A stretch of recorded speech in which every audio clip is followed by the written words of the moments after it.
Welcome to Win the City Wisdom, produced by New Acropolis. New Acropolis is a school and community dedicated to living philosophy. Philosophy that is connected to life.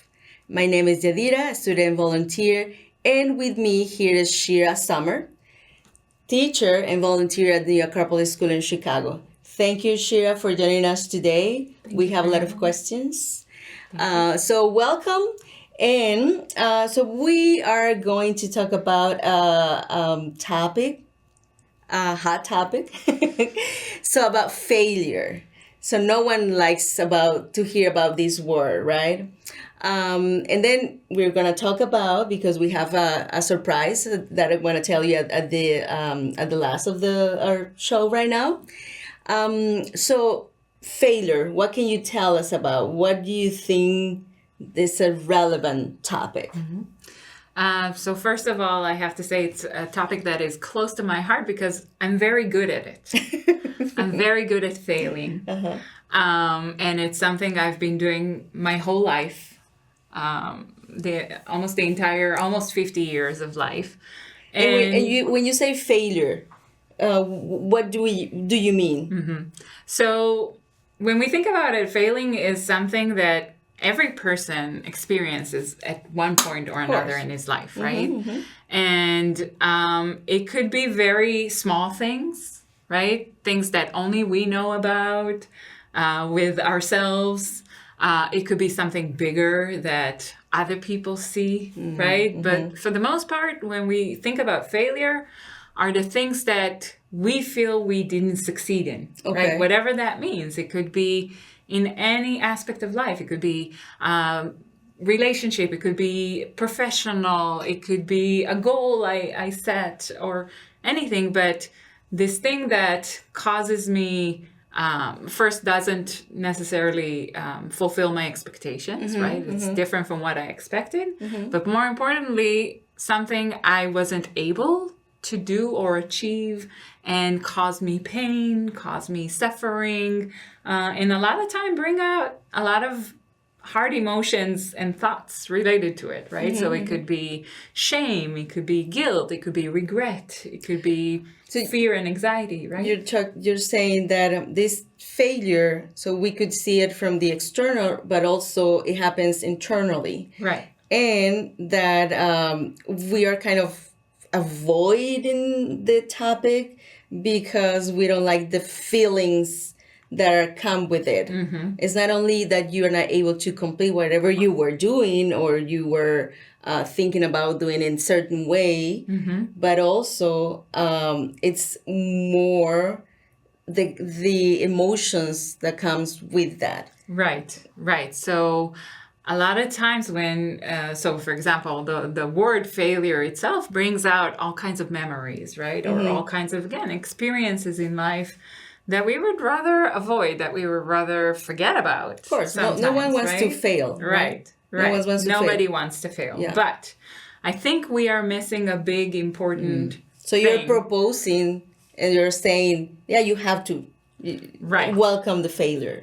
Welcome it in order to learn from it. Okay. Right? So if we think about life as kind of like a journey, right? Or an opportunity to go through experiences in order to grow, to learn, to get to know ourselves better, right? So the premise of philosophy as a way of life is this idea of trying to get to know ourselves better so we can be the best versions of ourselves in life, right? And not only for ourselves, but for the whole world. And in a lot of ways, if we think about it, failure is a great and awesome tool for us to get to know ourselves, right? Yes.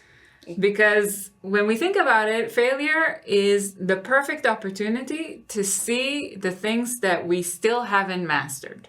Okay. To see exactly the point that I'm most vulnerable, most fearful of, I couldn't do what I wanted to do. Show me where I need to practice to become a little bit better, right?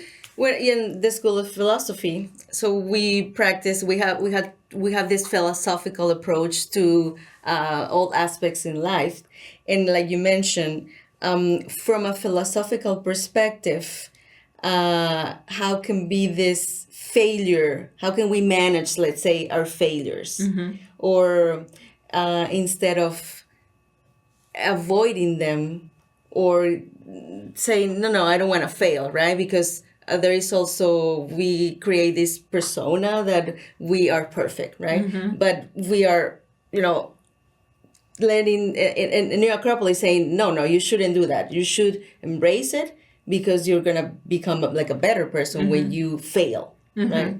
Yes. And the topic that we're going to have in an upcoming event, it's, what's the topic? Good luck on your next failure. Yes. So what do you mean by that? Why did you choose that topic? So, like good luck but failure. Yes. So in a sense, it gives us an opportunity to develop a more heroic and adventurous approach when it comes to our failures. Instead of trying to avoid failing, in a way we need to expect them to happen, because it's part of life. It's part of life. Just like we have highs and great moments of success and achievements, we have also low moments, right? Like night and day. There's duality in life, and success and failure is part of it. Yes. So if we expect failure to happen at some point or another, we can use it as an opportunity to really learn from it, right? Kind of see it as a way to help us focus on the right thing, or focus on the things that we need to get to know about ourselves and improve. Do you have like a personal experience now that you are very aware of these tendencies we have to avoid failure, or to avoid feeling that we're a bunch of losers?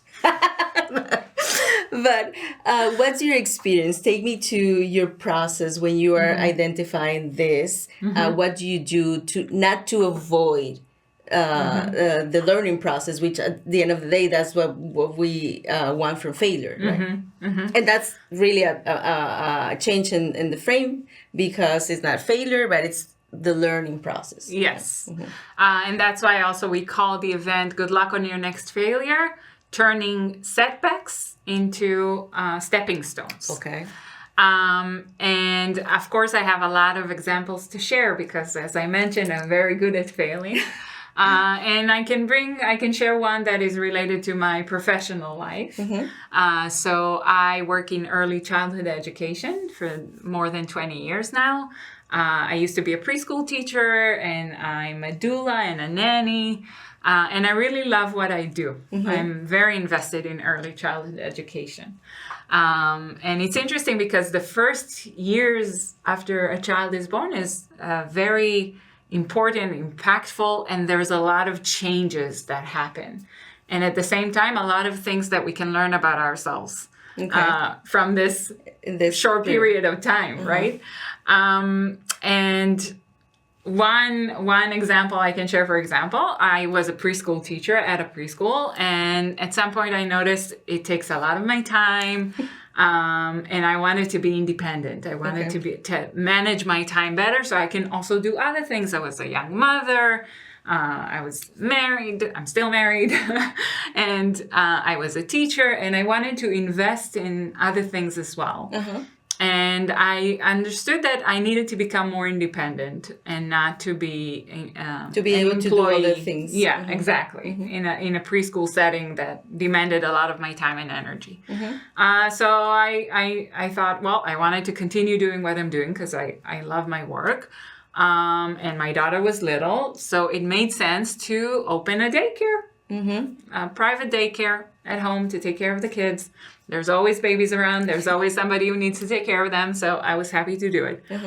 And to open a business, apparently, is not such an easy thing. And I failed big time. The children were very well taken care of. I had a small daycare with between 4 to 6 kids. And it operated for a couple of years. but I did every possible mistake along the way.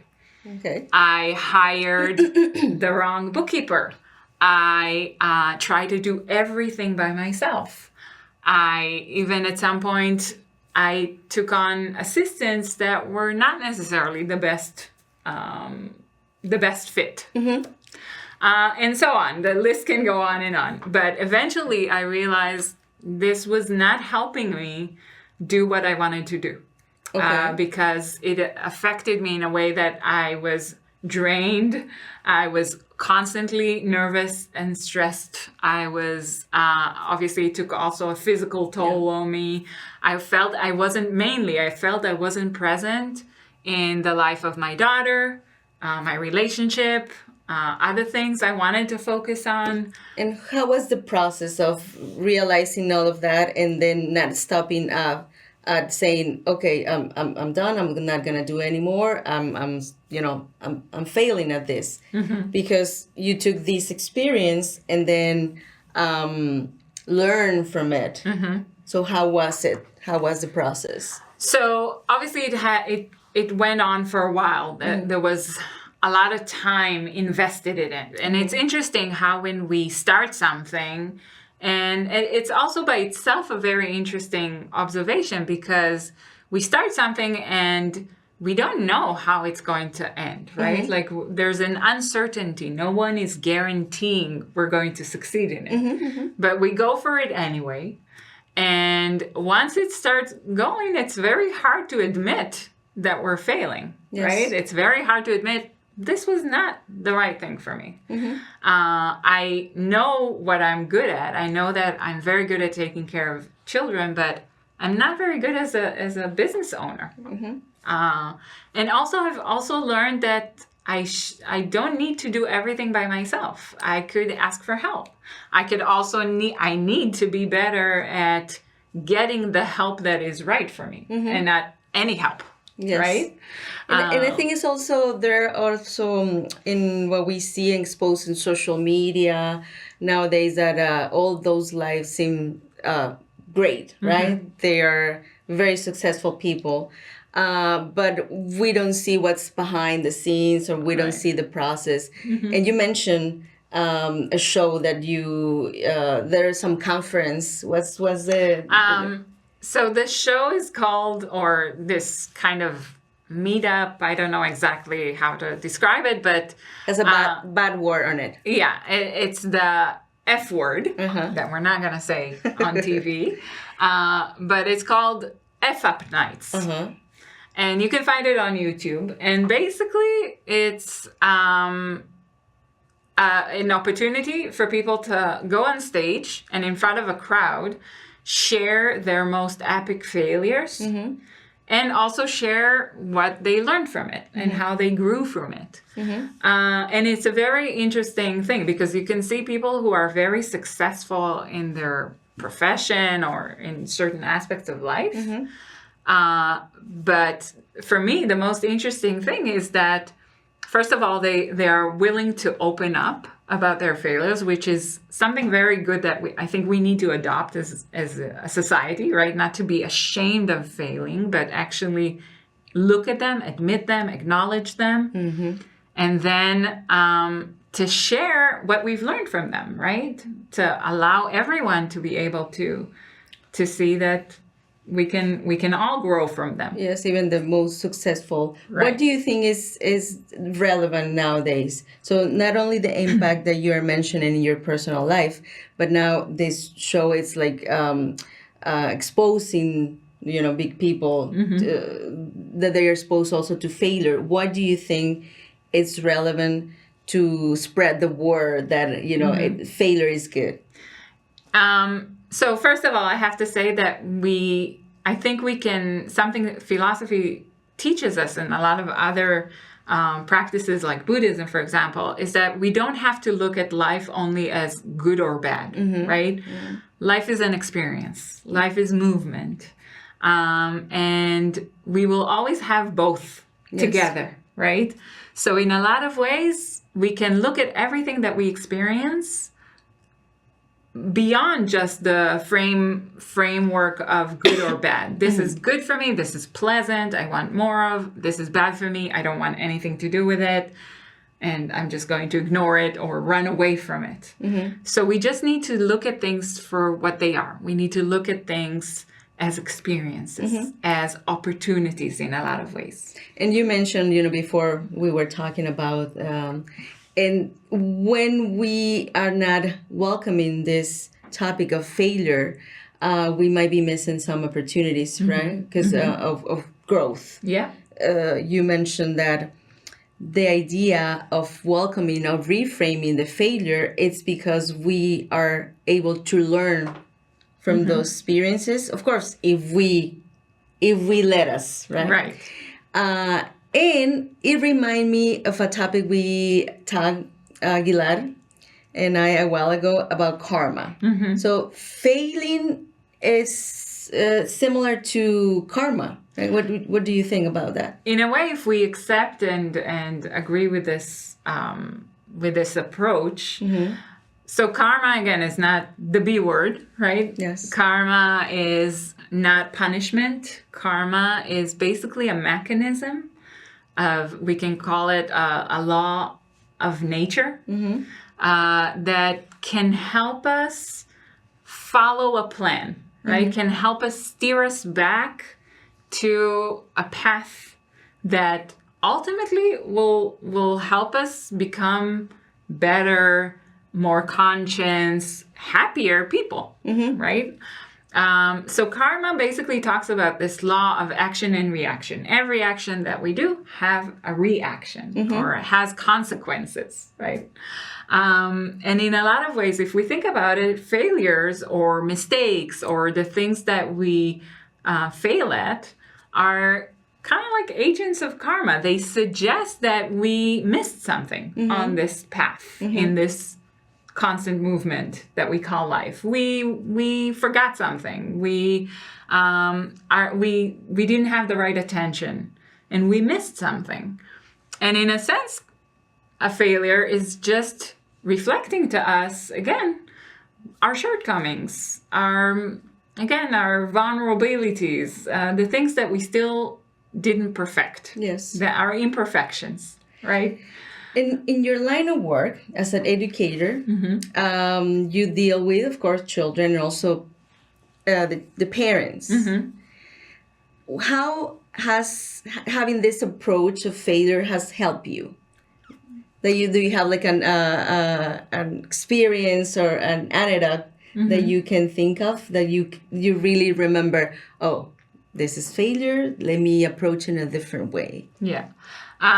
So that's also an opportunity for another great topic that we can talk about, which is education. But in general, I can say that I remember myself as a young mother feeling very overwhelmed, feeling that I'm failing as a mother, right? Feeling that I'm not giving my daughter what she needs, or I'm causing her all kinds of traumas, and really blaming myself for not knowing enough, for not doing enough. And this is only happening in your head. And mostly in my head, yes. So that's the beautiful thing about failure is that it's mostly in our head. It's very subjective. And of course, we think we're the only one that experiences it. And of course, being overwhelmed and very nervous and thinking that everything that I do is wrong didn't help my health in general. And obviously didn't help me as a mother as well. So the first thing I bring to the families I work with, for example, is that it's okay. No one has it figured out, right? Parenting is not something that we get a manual, a baby's born and do exactly this and that. I mean, there are a lot of books out there. There's a lot of books, a lot of all kinds of experts. But ultimately, every child is different, every parent is different, and there's no one formula that fits all. And the main thing is to first calm all these emotions and thoughts, right? And to allow ourselves to be in a moment of not knowing, not knowing the right answer for everything, not knowing what is the right thing, and taking a moment to try different things. And it's okay, because the thing about early childhood education is that in the first years of life, so many things happen, and there's constant change constantly, that once we think we figure something out, immediately changes, because we're already at the next stage of development, right? And in a sense, this is a constant reminder for life, right? That we are constantly in movement, and we need to give ourselves a little bit of compassion, and we can call it loving kindness or grace, or the ability to just breathe into a difficult situation where we don't know. So you would say we will experience all this not knowing, right? So when you know you are on the verge of a failure, so the common feelings you would say it's like shame. You are kind of afraid. So the approach and what you are proposing is to have in this sense of mental state that not knowing, and also compassion, because that's where the learning process starts, right? And about the topic that we're going to have on August 30th, so we are welcome to come to our school. It's good luck on your next failure. And it's exactly that, right? To have this different mindset about having the wrong answer or the wrong reaction, but also observe them and see where the learning process is. Yes. So obviously it's a very wide topic, and we can't have all the answers in 2 hours, right? Or an hour and a half that we're going to talk about it. But there are some practical tools that we can use and apply in our own life in dealing with difficulties and failures and mistakes. One of them is to allow ourselves to be in a moment of uncertainty. Another one is to try to really try to look at it objectively, to kind of see beyond just the good or bad, and really take a moment to reflect on what I recognized in me during this time, right? Another thing would be to go directly and face that difficulty or this hard moment instead of trying to run away from it, right? So really acknowledging it, owning it, and even, especially if it scares us, and sometimes it would be scary just to see ourselves in this moment, right? Yeah. And accepting that this is also who we are, or something that we have more than who we are. Because also another thing that we have to remember, we are not our failures. Failures are things that happen to us that sometimes are the result of actions that we did, but it's not who we are. Right? Oh, that's very interesting, because that might be one of the reasons why we avoid this topic, or some people get very reactive, when they're failing, or some people, they just shut down because the failures is very telling. Is like you mentioned, saying what we have to work on, or who we really are, or what are our fears. It's very interesting that because we usually avoid the topic, or have this bad tag on failure. But what you're proposing is to have reframe it, like the Stoic said, and then really get familiar with it, right? Acquainted with it, and even accept that. Oh, okay, I have this thing. How do I work with it instead of resent it, right? Or really try to push it away from our lives. To try to use it as something useful and good. Nice. Yeah. So this is our topic in failure. Like I mentioned, Shira, our teacher, is going to have a talk about, what's the topic again? Good luck on your next failure. And shortcomings. Turning setbacks into stepping stones. Okay, we hope to see you there in our school. And the talk is going to be August 30th, 3 p.m. And so that was it about failure. Thank you, everyone who joined us. We hope we have you some food for thought on your journey to know yourself, which is very important. So philosophy isn't just about reading. It's a practical path to living with more purpose and clarity. If your curiosity was sparked, you can find us at New Acropolis Chicago, at Facebook, Instagram, and YouTube. And stay tuned for the next episode.